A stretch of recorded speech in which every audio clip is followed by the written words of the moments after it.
Hello, folks. Today, we're tackling a highly debated topic. This is going to exercise people this morning. Let me show you the front page of the Sunday Express. 6.6 billion quid. I thought there was no money, by the way. There's no money. Big fiscal hole. No. 6.6 billion. Cost of asylum. This isn't the cost of asylum seekers. This is the cost of asylum seekers' support. What do I mean by that? So we paid £6.6 billion on asylum seeker and refugee support schemes. Wait for Rachel Reeves came to power promising economic stability. But instead, the UK is facing one of the worst financial crises in recent years. How many jobs will the Right Honourable Lady destroy as a result of her jobs tax? Inflation remains stubbornly high. Economic growth has stagnated, and the Labour Party's grand economic plan is falling apart. The Bank of England has made its position clear. They do not trust Reeves to resolve the mess. Behind the scenes, senior officials are reportedly losing patience, and sources suggest that key figures within the bank believe Reeves is more of a liability than a solution. And that's all earned you the nickname of Rachel from Accounts. Refers to as the black hole. Please let me quote Paul Johnson, the director of the Institute for Fiscal Studies, and I quote, "Rachel Reeves may be over-egging the £22 billion black hole, but most crucially, my lords, please let me quote Richard Hughes, the chair of the OBR itself, and I quote, nothing in our review was a legitimisation of that £22 billion figure." The central problem: the Labour Party's economic policies have backfired. When the OBR says nothing in their review was a legitimisation of the number that has now been repeated 59 times from His Majesty's government benches, is the chair of the OBR wrong? Reeves' first budget introduced tax hikes that spooked businesses and eroded consumer confidence. The promise of economic growth has turned into a stagnation nightmare. Business leaders are concerned, financial markets are unsettled, and even within the Labour Party, there are growing doubts about whether Reeves has the ability to cope with the pressure. And it's good to hear her reiterate that growth is her number one mission, because we haven't had any growth since her budget.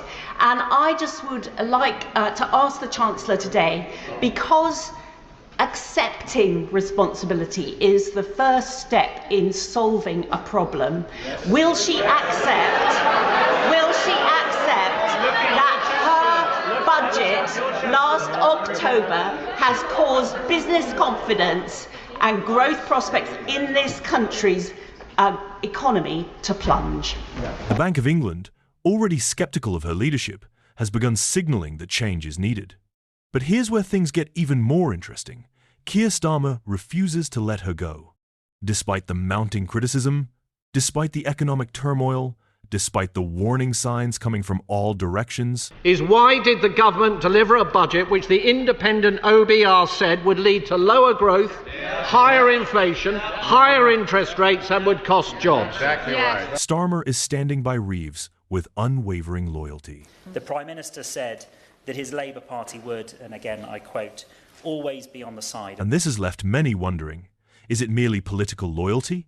Or is there something more personal at stake? Chancellor flew east, the pound plummeted south, and government debt rocketed north. Why?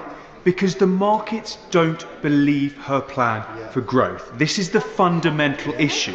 So I'd like to pick up the question from my honourable friend from behind me, is what is she going to say to the markets to make them believe she really does understand how to deliver growth in the UK? Adding to the tension, the latest report from the Monetary Policy Committee paints a bleak picture for the UK's economic future.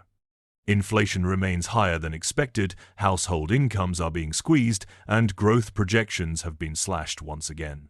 While the Bank of England has reluctantly agreed to cut interest rates, insiders claim this is more a desperate attempt to stabilise the situation than a sign of confidence in Labour's economic strategy. Yet, even as the economic crisis deepens, Reeves continues to defend her policies. That economic growth has to be built on strong foundations, and that is the approach of this government. And indeed, our mission to make Britain a clean energy superpower is... Last year, the Conservative manifesto included £12 billion in welfare savings. At the time, the Labour Party said the money simply isn't there. She insists that the Labour plan is working and that critics are overstating the problems. And they are raising the alarm about the viability of the technology. So Yes, just to clarify, Ed Miliband is committing £22 billion of your money on technology that probably doesn't work. But the numbers tell a different story. On unproven carbon capture technology. Now, those words are not just mine, although I totally agree with them. They are the words of the Commons Public Accounts Committee. So, UK GDP growth forecasts have been downgraded. Business investment is declining, and the public is losing faith in Labour's ability to manage the economy. People who voted with hope for a government that they believed would reduce their energy bills and look after vulnerable pensioners. This is not an example of fairness, it's not an example of certainty, and it's certainly not an example of being straight with pensioners. If you think you've heard it all, pay close attention. This is the worst part. This deepening rift between the Labour Party and the Bank of England is unprecedented. Yet this is a government that has driven business confidence off a cliff, taxed it to the hilt, and through its upcoming employment legislation will be hitting them still further, and with ever more job-destroying red tape. Historically, central banks have maintained a careful distance from direct political battles. But in this case, the gloves are off. Reports suggest that key figures within the bank see Reeves as a hindrance to economic stability and are actively manoeuvring to undermine her position.